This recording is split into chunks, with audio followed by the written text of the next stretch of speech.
This is my reaction to the UFC 288 Sterling versus Cejudo press conference, which just took place. And to be honest with you guys, it was better than I thought it was going to be. I actually enjoyed this press conference a little bit. I thought it was going to be a whole bunch of cringe, and in a way it was.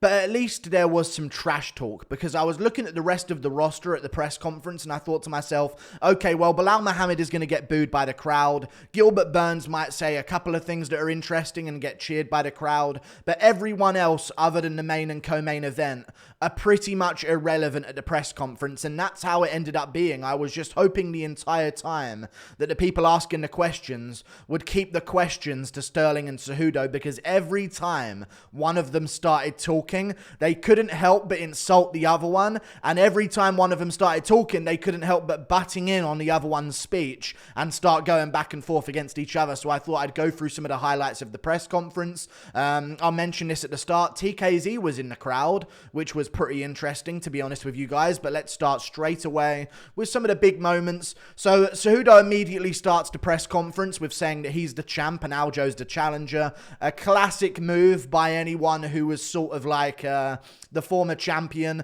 that never lost the belt and now is back to try and get the belt again. We've seen this a lot of times before in UFC history. And so he calls himself the champ and Aljo the challenger, which is a good little line to use anytime that situation comes up. He also called O'Malley a homeless lesbian. So he's already setting up the potential fight with O'Malley down the line, and he did something in the face-off as well. It made me laugh. I'm going to talk about the face-off right now, and we'll get back to the press conference.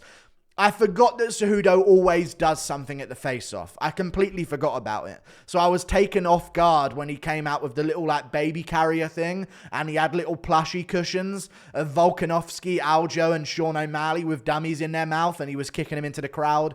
I missed Cejudo. I didn't know how much I would, but Cejudo's one of those guys where you don't miss him until he's gone. When he was here before, I was like, God, this guy's cringe. But compared to some of the other press conferences we've had, where no one's trying to make it interesting, I appreciate that Cejudo tried to make this interesting. And Aljo held his own in some of the trash-talking moments as well. So Aljo's coming out of his shell a little bit as well. Aljo said Cejudo will bend the knee at some point. And then he said he's going to retire Cejudo, and not just retire him, but send him to the sport that he should have been doing, which was jockeying and stuff like that, and horse racing, which was pretty good. He kept mentioning how big Cejudo's head is, but that was a pretty good joke on the fact that Cejudo is really, really small. Haven't heard that been said before, but Sterling said he was going to send him to be a jockey instead and retire him from fighting, which was a decent one. And then Cejudo tried this line multiple times in the press conference, and the crowd is an L crowd. I'm going to be honest with you guys. They should have given this line the respect that it deserved. He kept mentioning that Aljamain Sterling had his respect because he has an Academy Award and brought up the whole acting thing. It wasn't as great. It wasn't that great of a line, but it deserved a little bit of a chuckle from the crowd, to say the least. It wasn't like a Sean Strickland on the spot coming up with absolute lyrical genius, but it was a decent line, and the crowd didn't react to it once. So he tried to say it again later on in the press conference, and they just didn't react to it again. So that was pretty bad. But then Dana White went on to say some questions were asked about the Belal Muhammad-Gilbert Burns fight, and Dana went on to say that, 100% the winner of Belal Muhammad versus Gilbert Burns is going to get a title shot next. However, Covington is still going to get that title shot, so I guess we get some kind of confirmation there that Covington is still going to be fighting Leon Edwards. They're really sure about that. I'm telling you, he might have dirt on Dana White. I'm not putting that past him. But they really want Covington to get that title shot, probably to sell a bunch of pay-per-views, to be honest. But that at least lets know Muhammad and Burns that if they win this one, they're definitely going to get a title shot. They can hold him to that word, and if he doesn't keep that word, then that's on him. And Burns and Belal Muhammad have apparently wrestled before, and they had to stop it immediately because Belal Muhammad headbutted him, apparently. So that's a little bit of interesting history that we didn't really know about, because Belal immediately headbutted him in the wrestling, and, he got cut open, and that was the whole situation, and they couldn't wrestle each other, and Belal left the gym, I imagine. And Belal turned heel, and I appreciated it, to be honest with you. I know Belal gets a lot of shtick, and I don't know. Is it stick? I think it's stick, to be honest with you. Belal gets a lot of hate from the crowd. And I knew he was going to get booed. He's always going to get booed at these press conferences, but it's really up to him whether or not he sort of like goes into the heel type character. And that's what he needs to start doing, dude. He needs to start being hated and starting to run with that. And he started to, because the crowd was immediately booing him every single time he tried to open his mouth. And Belal started bringing up an NFL joke. I don't even know what it is. I'm not from the US, but, you know, he started bringing up like a team that beat their team in the place that they're at. So that made a little bit of sense. He tried to get under the crowd's skin a little bit. And then he took Khabib's line. Aljo took a few McGregor lines as well. Not the new type of McGregor lines. I'm talking about the prime type of McGregor lines. You know what I'm saying? I don't think Aljo would be partaking in some of that booger sugar before the biggest fight of his life coming up this weekend. But either way, Belal said he's going to smash your boy and all this type of stuff. He's leaning into the whole... Belal has done a really good job recently of capitalizing on the Khabib fan base out of nowhere. So he aligned himself with them. He started training with them. He started bigging up a certain part of his life that maybe he didn't really talk about much before. He's reaching out to a fan base that already exists. So maybe they will be on his side because they don't mind boring fighters. It's all about the person winning to them. So we move on to another moment. Jordan and Kron Gracie started going back and forth. Man, Kron Gracie has the personality of a fucking palm tree, to be honest with you. Like, it's so dull, everything that he comes out with. But there was a little bit of heat back and forth, and Jordan says, I know I'm going to be in spandex and you'll want to hunt me on the canvas, but I'm going to put these new UFC gloves right into your face. And it was a couple decent moments between them, so they had a little bit of a spice to their fight, and Kron Gracie just responded with, I hope you believe that, and that's what your coaches told you. He has no personality whatsoever. Burns claims real BMF champ, and Dana White agrees with him and says that he is no doubt a BMF in the UFC. Belal started talking about drinking fans' tears, and let's just say he had a very Jeff Molina-ish hand movement whilst he was talking about drinking those tears. He could have done this and actually done a drinking motion, but he did a bit of a weird hand motion when he was talking about the idea of drinking fans' tears. Very Jeff Molina-ish. So that was an interesting moment. And then Cejudo starts going after O'Malley. Volkanovski starts plotting his next move, which I really like hearing from him because it's nice to know what a fighter plans on doing. You know, he said he wants O'Malley after this as soon as possible, which is good to hear because Aljo will probably want to sit out for 6 months. I think Aljo's going to win, but I think it'll be better right now for the sport for Cejudo to win because I know the build-up of Cejudo versus O'Malley will be way bigger than Aljo versus O'Malley, and it'll be a more competitive fight style-wise, in my opinion, as well. But still, Cejudo starts calling out O'Malley, says he wants to move up and take on Volk. You don't want that Volk smoke, but he's going to try it out. And to be honest with you, with the lack of options for Volk right now at featherweight, it could be a move. Even if Cejudo loses, I said this before, he could just go up and try and get a Holloway fight, to be honest with you. So we'll see what happens there. Belal looks drawn out and has a higher voice from the weight cut. I noticed that immediately at the press conference. He looks really sunken in the face, and he has a really high-pitched, crackly, croaky voice. Obviously low on water right now and beginning his weight cut, but no one else had that sort of symptom of the weight cut, so it's definitely a little bit rough on Belal Muhammad, to say the least. He did show a few signs of problems there, and other than that, Evloev calls out TKZ in the crowd. Evloev doesn't really speak great English, but he had a moment where he called out TKZ in the crowd, which was pretty cool. Maybe that could be used to build a future fight if he does end up getting that TKZ matchup. He also called out someone else, I believe, in the division. I'm not sure who, but he made sure to sort of plot his next move. Oh, he said he wanted to rebook the Bryce Mitchell matchup as well. So he started doing it. There was also Merab in the crowd as well, which I really do want to mention, but we'll get to that in a second because I want to make sure I'm doing this in chronological order. Crowd chanting Henry, Henry, while Aljo bigs up the home crowd advantage. Aljo starts saying, East Coast, baby, East Coast, that's where we're at. And all this type of stuff, trying to hype up the crowd and get him on his side. And they're chanting Henry as he's doing that as well. There were some chants of Aljo, but whilst he was doing that, they were chanting Henry, so that's not a good look for Aljo. Can't even get the crowd on his side in his own home area, or home province, if you will, of the US. He also said he won't lose to a guy dressed in a Valor suit or whatever that is. I don't know if I spelled that right, but he mocked the suit that Henry Cejudo was in. And Cejudo said it's going to match his belts on Saturday night that he's going to be getting. Aljo then started saying McGregor's line of, "You'll do nothing," and all this type of stuff. Like, stop doing that. It's so easy to be liked. You know what I mean? Maybe I'm not the right guy to say that, but it's so easy. Just don't take other people's lines and just do your own. You know? Like, it's just lame. "I'm going to smash your boy," says Belal. And then Aljo comes out and says, "You'll do nothing," over and over again. Like, it's just, that's not you. Stop saying that. Although Irish and Jamaican do have some similar lingo. I don't know why that is, but their accents are pretty similar. A lot of people that don't know either of the accents will, like, guess that those two are similar. They sound similar they have the same sort of musical tone to them. So maybe that is like a Jamaican way of saying "you'll do nothing." Who knows? I'm not going to go after Aljo for that, actually.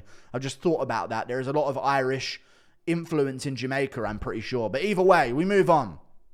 Henry Cejudo calls out Aljo's broke back butt buddy Merab, which was a fucking line of the press conference. I was waiting for someone to go after Merab. I saw him in the crowd earlier on, and I was saying, "Please, Henry Cejudo, expose this goblin in the crowd immediately." And he took a long time to do it, but I was waiting for him, and he pulled it off. He said, "If Aljo doesn't make weight, Merab, I'm telling you, stay ready, because you're next. Aljo's broke back butt buddy Merab is next." And he started saying that. And then Merab started asking for a microphone as well in the crowd, because he lives vicariously through Aljo and everything Aljo does, because he's a cuck. I'm going to calm down. But either way, Dana sort of went no to Merab getting a microphone, and they stopped that from happening because Dana likes ruining press conferences. It might have been a good moment. You never know. Yan Xiaonan finally gets a question. And that sort of killed the flow of the press conference, by the way. Anytime they went over to the rest of the fighters on the panel, it was like, "No, we were just having a great moment between Cejudo and Sterling, and now we have to listen to this translation of Yan Xiaonan and Andrade." I get they have to do it, to be fair, but come on, man. If they're not offering nothing, don't bother with them at that point. And then, actually, as I was thinking that and saying, "Man, this is lame," they keep moving away from the action and going to everyone else. Cejudo translated her for her. So she made a comment, and I picked out the word Newark, I think, and she started mentioning the crowd, and a couple of words she said were like names of the place that they were in. So I thought, okay, she's referencing the crowd and trying to get the crowd on her side. And then Aljo's just like, "I'm going to translate this for you. Aljo's going to bend the knee," and starts just taking over. That never got translated. The translator said, "Actually, she didn't say that, indeed." And then they moved on, and someone started asking a question to Henry Cejudo. And then Cejudo tells Aljo to bend the knee. He kept saying, he kept trying to get the crowd to chant with him. I hate when fighters do that. So cringe. And no. He kept doing that over and over again. And he told Aljo to bend the knee and call the crowd peasants. Started calling all of those guys peasants in the crowd because they weren't getting in with his chant at one point early on. And then the interesting moment happened that I am going to bring up, because I've just did the whole Dricus Duplessis situation about Ariel Helwani and Dricus and Adesanya. I've been making those videos recently. Henry brings up Cinco de Mayo. Aljo calls him a fake Mexican, which is very interesting. And then Cejudo starts going, "Shut up. Hey, shut up," and all this type of stuff, and losing it a bit. And then he comes back and calls him a fake Jamaican as well, which I don't think either of them were born or raised in either of those countries. I'm not sure. I think both were born and raised in America, but just have parents of that descent, of course. But yeah, he starts calling Henry a fake Mexican straight away. Like, he was first to bring that up, I'm pretty sure.